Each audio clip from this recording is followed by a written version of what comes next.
नमस्कार दोस्तों, Manu short and classes में आपका हार्दिक स्वागत है। डिक्टेशन स्टार्ट होगी 90 शब्द प्रति मिनट ठीक 3 सेकंड बाद। स्टार्ट।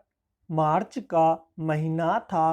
पतझड़ का मौसम होने की वजह से पेड़ों से पीली पत्तियों के साथ पतली पतली शाखाएं भी टूट रही थी। शाम को मौसम ठंडा हो जाता तो मिनी अपनी पहिए वाली कुर्सी को बालकनी में ले आती। 12 वर्ष की मिनी के हाथ पैर कमजोर थे, इसलिए खेल नहीं सकती थी। बस कुर्सी पर बैठे खेलते बच्चों को निहारती रहती।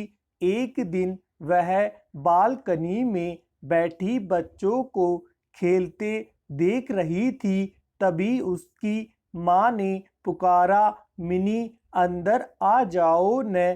1 मिनट रुक जाओ माँ, मिनी ने कहा। वह बच्चों को एक बड़ी सी लाल गेंद को उछाल उछाल कर खेलना देख रही थी। तभी माँ ने कहा, मिनी अगर बारिश हो तो अंदर आ जाना, भीगना मत।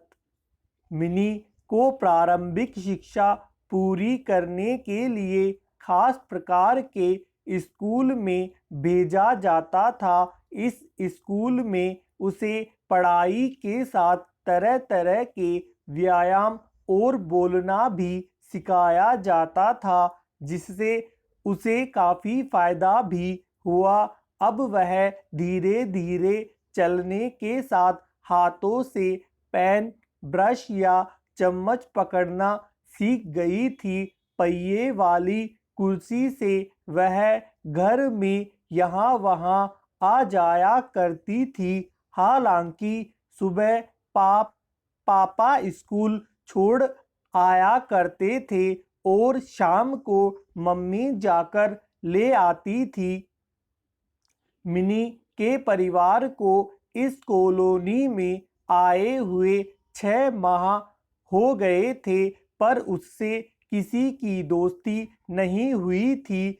बच्चे अभी भी पार्क में खेल ही रहे थे कि बारिश शुरू हो गई, पर बूंदों की परवाह किए बगैर ही बच्चे खेलने में मस्त थे। तभी अचानक एक भूरे रंग की गेंद सी कोई चीज नीचे गिरी। बच्चे चीखते हुए उसके आसपास जमा हो गए और उसे गौर से देखने लगे। वो छोटी सी वस्तु पंख फड़फड़ाते हुए मिनी की गोद में आकर गिर गई। पहले तो मिनी घबरा गई, फिर उसने हिम्मत करके देखा तो वो चीज गेंद नहीं, एक पक्षी था। डर के कारण वो पक्षी मिनी की गोद में दुबका हुआ था। अचानक बारिश की बूंद तेजी से गिरने लगी। माँ माँ जल्दी आओ, मिनी ने माँ को पुकारा। क्या बात है मिनी? माँ ने कहा, देखो माँ, आसमान से ये पक्षी गिरा है। मिनी माँ को पक्षी दिखाते हुए बोली। माँ ने बताया, मिनी यह बतख है, शोवलर प्रजाति की बतख। यह उन प्रवासी पक्षियों में से एक है जो हजारों किलोमीटर दूर उत्तर की ओर बर्फानी प्रदेशों में रहते हैं। जब वहाँ सर्दी और ज़्यादा बढ़ जाती है तो वे दक्षिण की ओर गर्म प्रदेशों में उड़ जाते हैं। जाड़े के मौसम में यहीं रहते हैं और गर्मियाँ शुरू होते ही वापस लौट पड़ते हैं।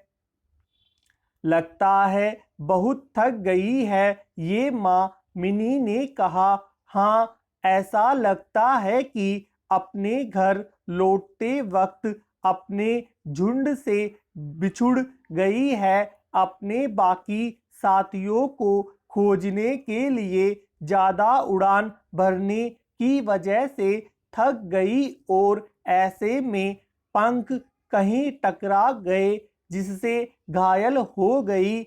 माँ ने कहा, हाँ माँ, ऐसा ही लगता है। मिनी ने कहा। माँ ने जैसे ही पक्षी को उठाना चाहा तो वह लड़खड़ाती हुई अंदर वाले कमरे में चली गई और एक कोने में लेटकर हांफने लगी। मिनी और माँ ने उसे खिलाने की बहुत कोशिश की पर उसने कुछ भी नहीं खाया। माँ शायद ये दूध चावल खा ले, मिनी बोली। माँ ने मिनी के कहे अनुसार ही चावल और दूध मिलाकर एक कटोरी में रखा पर बतख ने उसे मुंह भी नहीं लगाया। तब मिनी ने उसे गोद में बिठाकर ड्रॉपर से दूध पीते ही उसकी आंखें चमकने लगी। अब वो पंख फैलाकर मिनी की गोद में लेट गई। माँ, यह मेरी सहेली है, मैं इसका नाम सहेली रखूंगी, मिनी ने कहा। माँ मुस्कुरा दी। रात होने पर उसके पिताजी ने पूछा, मिनी की सहेली कहाँ सोएगी? यहाँ मेरे पास, मिनी ने अपने पलंग की तरफ इशारा करते हुए कहा। सहेली को एक टोकरी में सूखी घास रखकर सुला दिया गया। सुबह उठकर मिनी ने देखा तो टोकरी खाली थी। वह जोर से पुकारने लगी, सहेली सहेली। तभी देखा कि सहेली बाथरूम के दरवाजे के पास भीगी हुई झांक रही है। ये देखकर मिनी हंसने लगी।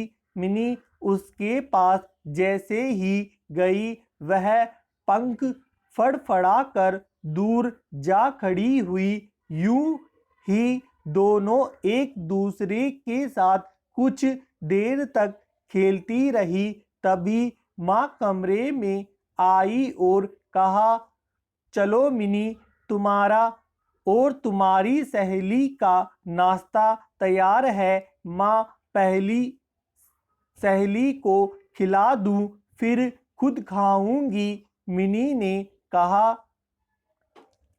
तभी दरवाजे की घंटी बजी। कई बच्चे वहां खड़े थे। उन्होंने पूछा, आंटी, क्या हम बतख को देख लें? हाँ हाँ, आओ यह देखो। मिनी बतख के लिए ड्रॉपर से दूध पिला रही थी। सभी बच्चों ने उसे छू छू कर देखा और अपने स्कूल जाते जाते कह गए, मिनी, हम सब स्कूल से लौट कर फिर आएंगे। मिनी ने भी नाश्ता किया और सहेली को टोकरी में लिटाकर अपने स्कूल के लिए तैयार होने चली गई। शाम को बच्चे मिनी के घर आए। धन्यवाद दोस्तों, लाइक और शेयर जरूर करें।